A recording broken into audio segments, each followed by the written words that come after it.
Everybody, this is the Messed Up the Setups podcast. I'm comedian Michael Halcomb, and today I have in the house with me comedian Adam Minnick. He's going all over the place doing theaters and doing some great stuff. We're going to talk about his journey into comedy. You're not going to want to miss it, so stay tuned. It's all messed up, yeah, everything's messed up. We're going from this mess up to the next setup. Everything seems so messed up, but it's just our setup.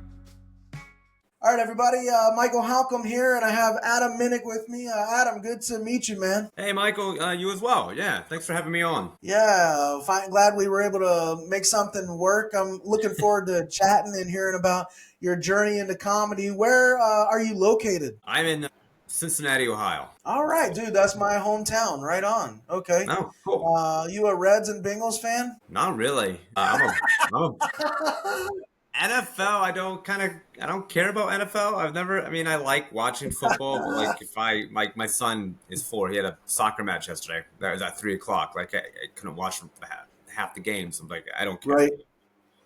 I'm a Blue Jay. I like the Reds. I do like the Reds because the hometown team.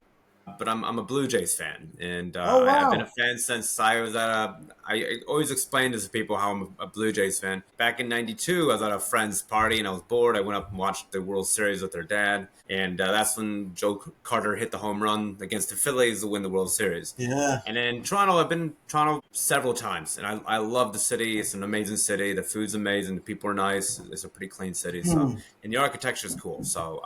But yeah. I'm a Blue Jays fan. And in NBA, I'm a San Antonio Spurs fan. So I'm like the opposite. How did that happen? How did the Spurs happen? I grew up a David Robinson fan. Right, all right. Big. Okay. I got a ton of his cards. And remember in 5th grade, my classmates, our assignment was to write to our hero. And all the boys wrote to Michael Jordan. I wrote to David Robinson. And I'm the only one that got a letter back with the signed headshot from him. That's sick. Awesome. Yeah, it's cool. Wow. Very cool. That's great, man. So you're in Cincinnati. That's my old stomping ground. That's where I was born, and I grew up moving back and forth a lot. Northern Kentucky, Cincinnati, Northern Kentucky, Cincinnati. We moved a ton, dude. And so I still have relatives and stuff out there in Cincinnati. Grew up running around, dude, down on State Street and down there by, I don't know what part of Cincinnati you're in, but I grew up running around in the really rough parts. Wow, yeah, we were in Northern Kentucky. I had bought a house back in '09 in Bellevue, Kentucky. Yeah. When I'm overseas and people say, "Where are you from?" I go, and my brother-in-law who lives in Italy, he's like, "No, you're from Bellevue, Kentucky." I'm like, "No, if I say any town in Kentucky, they think I'm making moonshine in the hills. They don't know it's a block from the Ohio River. Like it's like a 20-minute walk to Red Stadium." But now we moved up to the Kenwood area. Because all right. Our son's 4, and it's such a great school system, and he finally has like kids to play with. We're on a cul-de-sac where we used to be pretty much in the city. Yeah, it's a much better move, much better place for our son. Yeah, I always liked going to the Kenwood Mall there. That was fun. That's the place. Kid. Cheesecake Factory. Man. Well, what's that? Cheesecake. We're revealing how white we are right now. Yeah. Cheesecake Factory.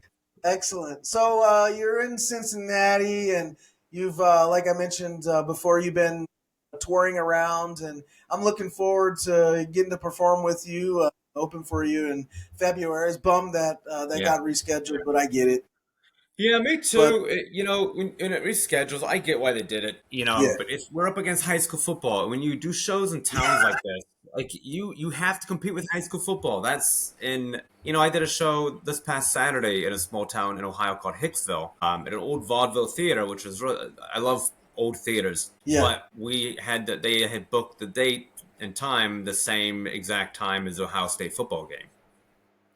Man. And in Northwest Ohio, they love Ohio State football. They're closer to Michigan University, but they love Ohio. Right. That's the religion for them. And Ohio State was playing OU, which is like nobody, but they still had to watch it. So when you're up against, when you go to small towns, it's hard to do shows on football during the football season because people love football. So right. Yeah, so it's rescheduled. Yeah, I was bummed because I was already kind of in that area for a show in West Virginia. But you know what? I think it's a better move because we'll have more people. More people will show up. Then we're not competing against a bunch of Right. children who won't make college football. So Man, so let's talk about how did you get into comedy? How long you been at this? oh, I've been over 20 years now. A lot of comics will keep trying. Not a lot of. It seems like local comics around here will post like when they started. Like this is my 100th show. I'm like I've never kept track of how many shows I've done. I don't know if Hmm. you've done that. I've lost track already. Yeah. To me, as long as I'm working, I'm happy. Again, I don't know how many years, but it's been over 20 years. I got into comedy because I did improv at Xavier University, and then after I graduated, I decided to try stand up. I'd always wanted to do stand up. You know, I grew up watching a lot of Seinfeld, a lot of uh, Cosby. Yeah. I'm not sure if I can say that now. And then like just like Stephen Wright and Norm Macdonald Yep. and Eddie Murphy, Yep. Chris Rock, all those guys. And I'm like, and David Spade. I've like always wanted to do it. And I went to an open mic at the Funny Bone in when it used to be in like Yeah. across the river from Cincinnati. Now it's 20, 30 minutes north of here. And I did an open mic and I bombed horribly. And then the next day I woke up and I loved it. I loved the fact even though I bombed and I Right. hated myself for that, I absolutely loved what I did. Like I got to get a joke that works. So it kind of went from there. It kind of built from there. What year were you born, by the way? 80. Oh, me too. So Oh, you we're the same age. 44? Yeah, man. You 45. 44, 45. Yeah, I turned 45 next month. So You've kept your hair. yeah, dude, I feel like I was so fortunate to grow up in and like hit that golden era sort of Saturday Night Live and Yeah. late night talk show with like David Letterman. I mean, I watched him, every night I could, and that's where I fell in love with comedy, right from the late night talk and SNL, and those guys Yeah. really that all shaped me. And yeah, that was a great era. So, did you Mine grow was. up in Cincinnati, by the way? No, no. I'll go back to but like SNL. We grew up in an age where I had Phil Hartman, Chris Rock, Spade, Norm Macdonald, Yes, yes, Chris Farley, Adam Sandler. Like to yep, me, that was the best. To me, because everybody like yep, looks back at their childhood like that was the best. To me, that was the best because it was such a strong cast and so many great comics came out of that. totally. I mean, they went into it as they were comedians before, and then they came out and went back to touring and movies and that. And I absolutely loved it. And then they would do skits like Toons is a Driving Cat, Pedro and Captain Yep. Jim, which is a very obscure skit, but it was Chris Meadow was Captain Jim, and Adam Sandler played Pedro. And he was a pirate, and he was stranded on the island of Captain Jim. And they're just talking. And to me, it was one of the funniest bits. And then Phil Hartman doing Unfrozen Caveman Lawyer. And just, to me, that was the best. That was the best. Yeah, dude, I agree. I But mean, you have the iconic van down by the river, dude. I loved the Jack Handy, I the have a book little of deep thoughts. I just found it. The dude from what I yeah, heard. Conan O'Brien talks about how much of a genius he was. Like they would spend hours all night writing skits. Handy would go in to his office and come out 3 hours later, and he had written all these. Like apparently he was brilliant. Jack Handy was brilliant. He was just one of those minds that he could just do anything. He'd write anything and it'd be hilarious. So, deep thoughts again. Yeah, those are amazing. Those are always yeah. funny. Never knew it to get you were going to get when he started out, but So yeah. yeah, you have a little bit of an accent though. Like you don't have a Cincinnati accent to me. So No, where are I you know. from? So part of my childhood, I grew up in Australia. First 10 years Okay. was my mother's Australian, and so my childhood was basically I remember getting on a 747 and flying. We do layovers in Fiji or Hawaii, and then and on to Australia. So my grandparents were there, my uncles were all there, but then all my cousins are in Poland, so it's very kind of spread out all Ah, over. But yeah, so that's kind of like my first 10 years of my life. Luckily, I've got dual citizenship with Australia, and I feel like James Bond when I take out my passports. I've got all these I got two passports. So. oh yeah. I mean the accent is very interesting. I have a hard time putting my finger as a linguist. I'm like trying to process what is that accent. So it's very unique. You got very unique accents. It's Yeah. amusing.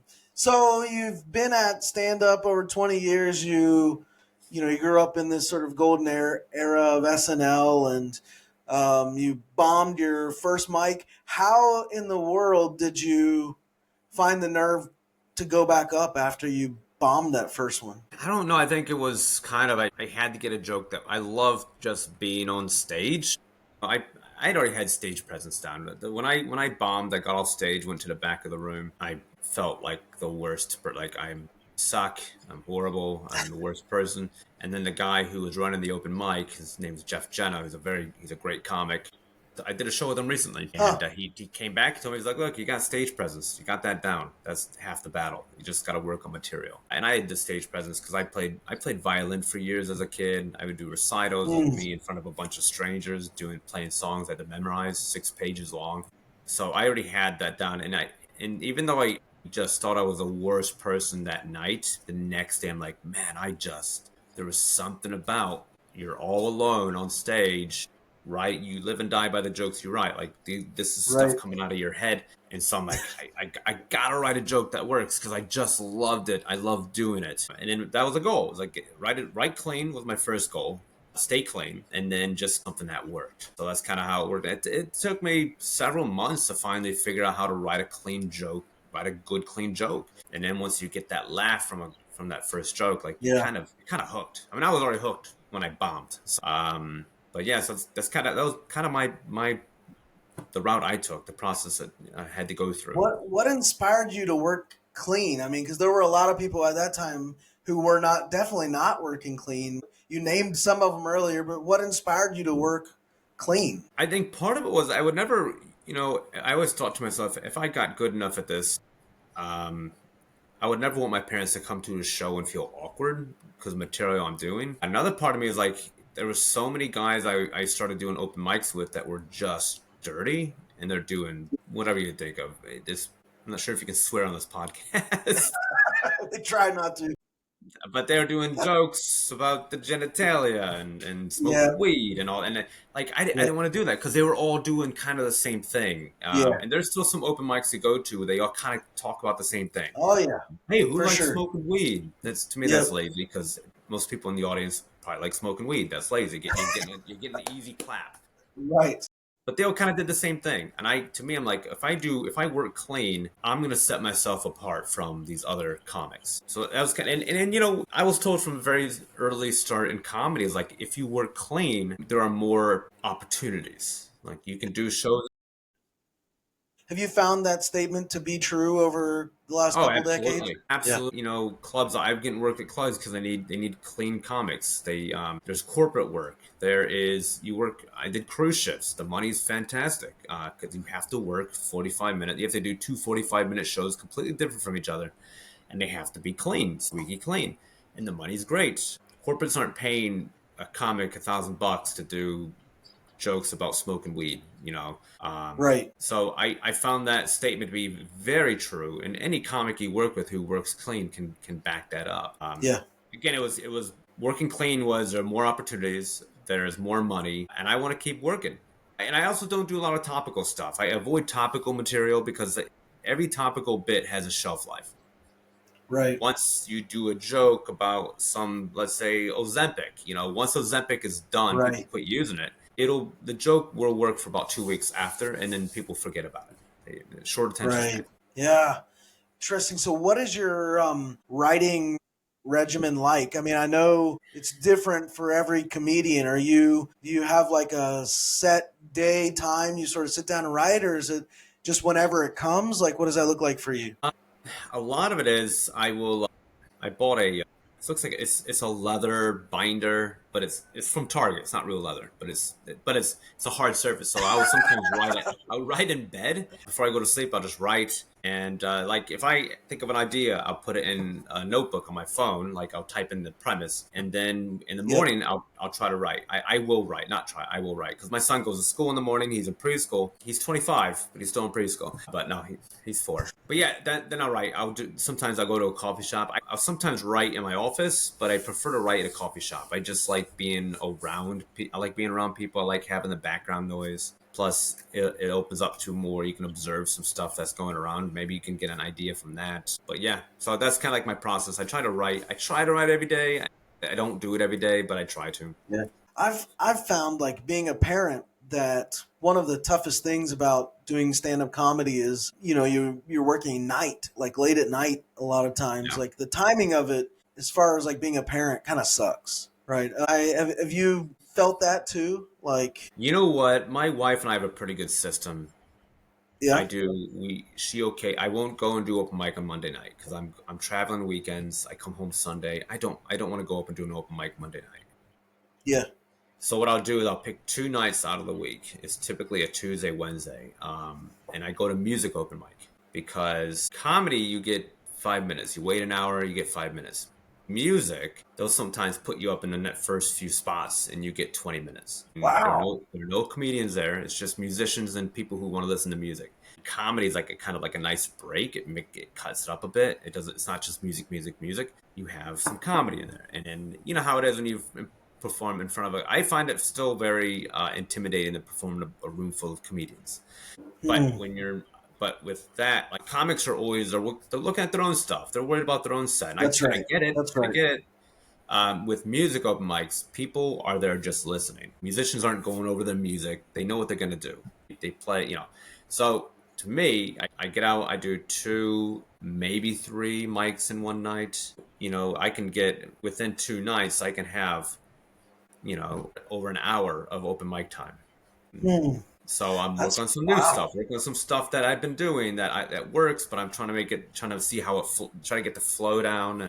To me, I'm like not working harder is kind of working smarter. Because again, I got 2 nights a week. I want to come home and I want to read stories to my son before he goes to sleep. I want to put him to Hmm. bed. He's 4. I'm not going to have that forever. And if I have to miss a night, if I just get one night, I'm okay with that. Because I always try 2 or 3 new jokes on a book show, anyways. And if you tell the audience, "Hey, mind if I try a new joke?" They absolutely. I find that the audiences love that because they get to hear a joke for the Hmm. first time. Right. Wow. Okay. Yeah, it sounds like a good system. I've never thought about that with the musicians. In fact, I hate going up on stage after musicians, but particularly funny musicians, like song parody musicians.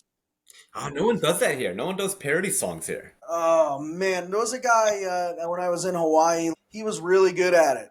Like super talented singer, super talented instrumentalist. Wrote parody songs, and dude, he was great at it. But I hated going up after him because it's hard to match the, like, I don't know, like the funness or intensity. I don't know the right word I'm looking for, but it was just hard to match what somebody who's got the crowd singing a song. It's Yeah. like hard to match that as when it's just you up there quiet with a mic. Yeah, we Um, don't have any parody. There's no parody guys. It's typically these old guys that play like you get 3 songs, but they play the 3 longest songs you could play, and then they play it slow. Like I could drive home, perform, create a Thanksgiving dinner, and come back and the guy's still on his second song. Like, are you kidding me, man? You get three that's songs. great. They do that because like if they let a musician play, they'll keep playing, playing, playing, but they have to cut them off at you do 3 songs. And then some mics I've done, they go, you get 20 minutes. When 20 minutes is up, you're done. No more music. Because some guys will just play it. They'll play for, the songs are so long. Like, I think they That, played, that I think seems they, boring to watch. here's the thing that my wife's like, you're the old man on get off my lawn kind of guy. I mean, here's my thing. It does sound kind of bitter, but man, it would be great if you and I could go up and do a Dave Chappelle bit, and people, hey guys, you're great. That's the benefit of being a musician. You can play cover songs, and people love it. Right, They want to hear cover songs. Comedian, we got to be completely original. And I'm like, right. you can play a cover song, and if you play it good enough, you can be on the radio. You can be put on serious radio. They'll play it. But for comedy, you can't do that. That's Right. theft. And so like comedy is the hardest. It is the hardest form because you have to be Yeah. completely original. Right. Poetry, no one cares about poetry. Have you been to poetry open mic night? It is. I've seen a few of those. Yeah. I want to slip my wrist. Holy crap! I think it's depressing. It is very depressing stuff. It is. It's sad. Yeah. I try. Like people like love it. They do this for poetry. Yeah. Yeah. Right. This is poetry. But here's the thing: I'm not smart enough to understand poetry. That's my problem. That's I'm funny. stupid. I'm a stupid man. So all right. So if somebody's watching this or listening to this and they're like trying to work up the nerve to do stand up comedy, like what's your best piece of advice or two for them? Just, half the battle is just getting up there. And there's so many. I see like there's a club here. There's a pro am night, and usually it's a person's first. Sometimes they have a show where it's a person's first time, and they'll get drunk, and then they go up and do it. Wow.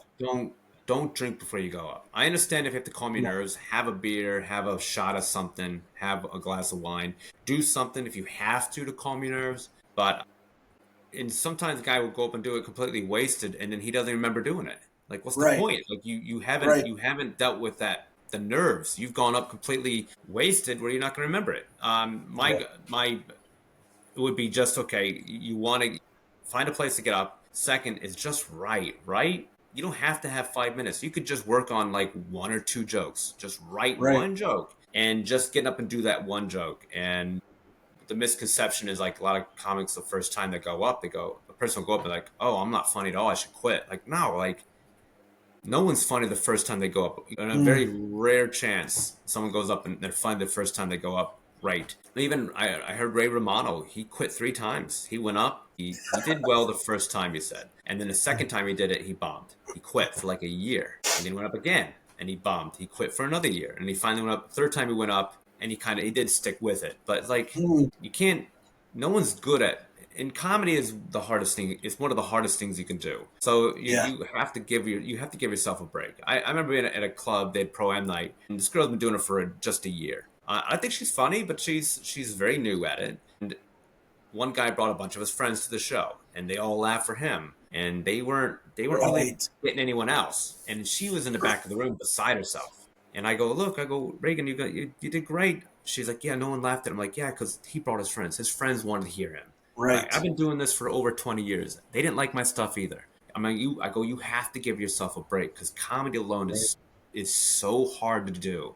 Yeah. And you beating yourself up over a set that didn't go well because a guy brought his friends that just want to hear him do comedy. It's not fair to Right. yourself. You got to give yourself a break. And I've seen you know, that exact thing happen as well. Yeah. That's tough. That's tough. Yeah, man. So the first time I went up, I felt like I had a good set. It was part of a showcase, okay, and I wasn't thinking like being arrogant or anything, but I had several people tell me, "Well, you did the best. You did the best." Like I thought, yeah, I think I did probably do better than the other people on the showcase. So if I did better than these people, I can probably keep doing this. It was a bucket list thing for me, dude. yeah, I wanted to do stand up comedy as a bucket list thing and then check it off and be done. yeah, And that night I like did the best out of the group up there. nice. And that was it, dude. Like it was like you're mentioning like that the bug kind of like you catch that and you get that laugh, that first laugh, and it's like, yeah, there's nothing quite like that, you know? No, it's like a drug. It is like a drug. You got to keep doing it. You want to keep doing it. And yeah, I say you have to be a little bit insane, I think, Oh yeah, to absolutely. think that you can get up there in front of a room full of strangers and make them laugh. Like you got to be a little bit insane to do You that. gotta you gotta be insane thinking that these people want to hear what I have to say. And Right?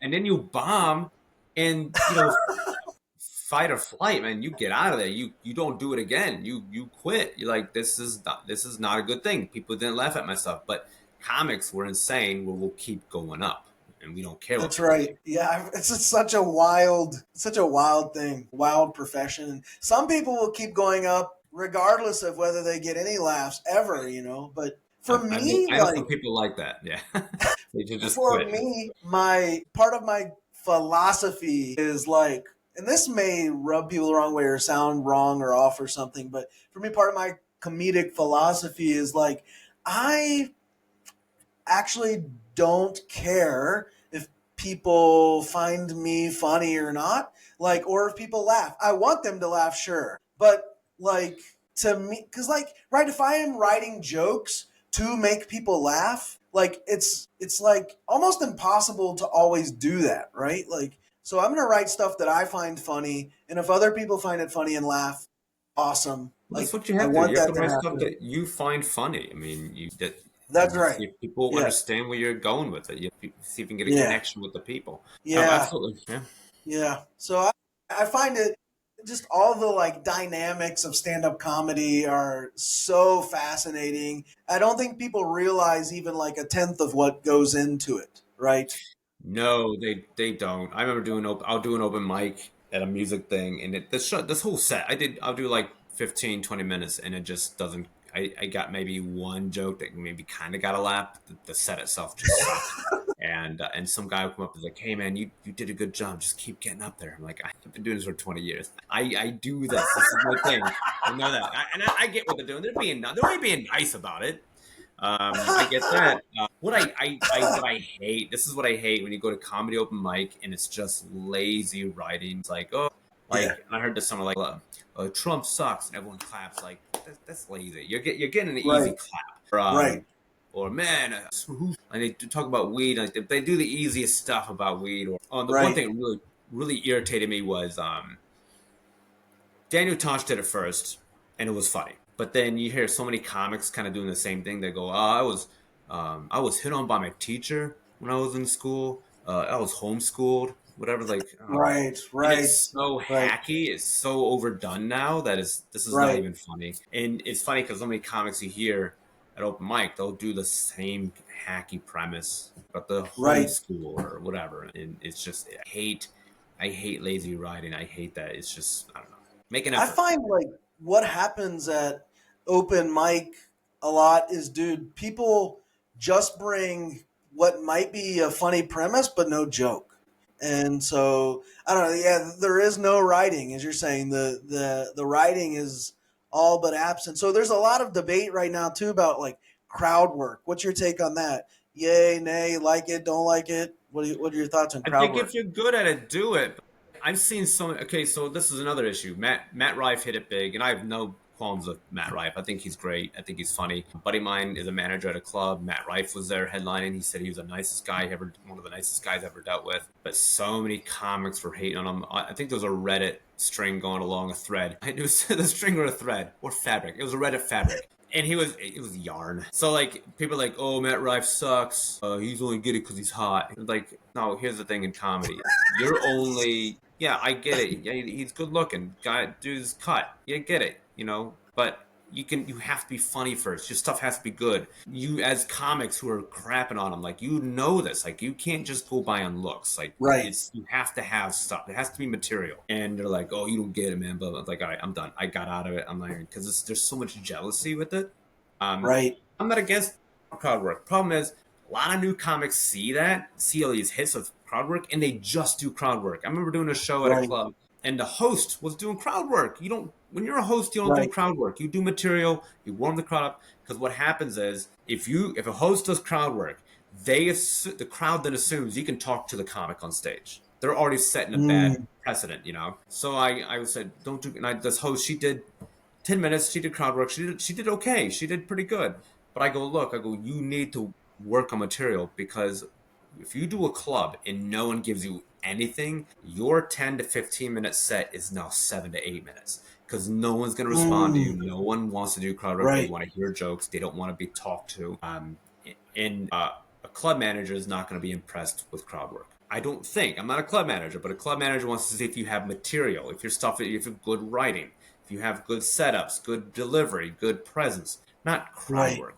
So I think crowd work's great, but I think it's more reserved for the feature and headliner who has years under the belt, who's doing the work, who has material to fall back on. I worked at the headliner. The first show I did with him, like, this dude is brilliant. He's doing all crowd work. But you'd seen the second night, and it's the same stuff. Same delivery, Right. same thing. But he's so, and this even I think even more brilliant because it makes it look like crowd work. It looks like the show is tailored to the audience. But the jokes are already set up. They're written. He's not just Interesting. doing crowd work. It is crowd work, but it's not. It's been planned. It's a set list. Pre-planned crowd work versus like just totally organic crowd work. Yeah, and it's brilliant. It's kind of like I think he kind of uses like I've worked with mentalists, and I go, how do you know the person's going to say this when they're brought up on stage? He's like 9 times out of 10, the audience member put on stage who doesn't like to be on stage in front of people, 9 times out of 10 they're going to answer the same way. And so he knows how to answer that with a mentalist game. But he said if that one person does something different, he's prepared for that as well. But they've got, again, it comes with experience, stage time, years under your belt. I'm not against stage. Yeah. I'm not against stage work, crowd work. If you can do it, awesome. But don't do it as a host. Feature, feature maybe, but a headliner, whatever. Let me ask you one more question related to that. I mean, you mentioned early on that, like at Xavier, you were doing improv, and I'm very curious. I mean, I feel like improv is, in a lot of ways, a good precursor to some crowd work, or even just getting on stage. But I'm curious from you, what were or have been some of the benefits of doing that improv prior to? That I always tell comics, if you can, take an improv class, because that teaches you how to think on your feet. A lot of times they do corporate functions where they teach employees how to do improv, like in games and that, because it gets people to think on their feet, gets them to be more creative. I think as a comic, it's a great tool to have. If you can find an improv group, do it, because again, it does help you with crowd work. Or like if you're just doing a bit and someone says something to you from the audience, and you can react to it from thinking quickly. I think it's great. I think improv is great. I think everyone should have to do it. If you're going to be in comedy, you should do it. Have to, but you should do it if you want to be able to strengthen that part of your act. Yeah, right on. Well, folks, if you're watching or listening, after you're done watching or listening here, head over to AdamMinnick.com. That's 2 M's, 2 N's. AdamMinnick.com, and you can check out Adam's website. He's done Dry Bar, he's done Jimmy Kimmel's Comedy Club, a whole bunch of other things, and you can see testimonials and upcoming shows and all sorts of cool things on there. And so you have a button on here that says podcast. Is that your podcast or just podcast you've been on? That's a podcast I did years ago. It was called What the Fork, and where I would work with the chef, and we'd have a chef and a comedian on at the same time. Oh, interesting. But the guy, like my co-host, didn't do any work. He didn't do any editing, didn't do any booking. He just showed up. That's tough. And at one point, I'm like, I'm tired of doing all this work, editing. So I started doing it by myself. And then I got too busy, and I just kind of lost interest in doing it. It was just too much work for me, so I got out. I'm glad I did it. I think they're a lot of fun. I think what you're doing is cool and fun. My schedule doesn't allow it. Yeah, it's tough. It's a lot of work. Well, you guys head over to AdamMinnick.com and follow him there on his socials. And then after you've done that, if you haven't done so already, head over to michaelhalcomb.live and sub there on the daily blog and the podcasts, and all the socials are there as well. I'd be grateful for that. But Adam, dude, it's great to connect. We're going to have another episode. Yeah. Thanks for coming on and carving some time out of your day. I appreciate that, man. No problem. Thanks for having me on. I have to go get my 4-year-old now, so I will. Yeah. Thanks for listening, guys. Appreciate it. It's better than somebody else going to get your 4-year-old. So this other guy, he can't make it. Yeah. So he's a stranger, but I have to go. Yeah. Well, thanks everybody for listening and watching. We're going to stop there and say we hope that helps. It's all messed up, yeah. Everything's messed up. We're going from this mess up to the next setup. Everything seems so messed up, but it's just our setup.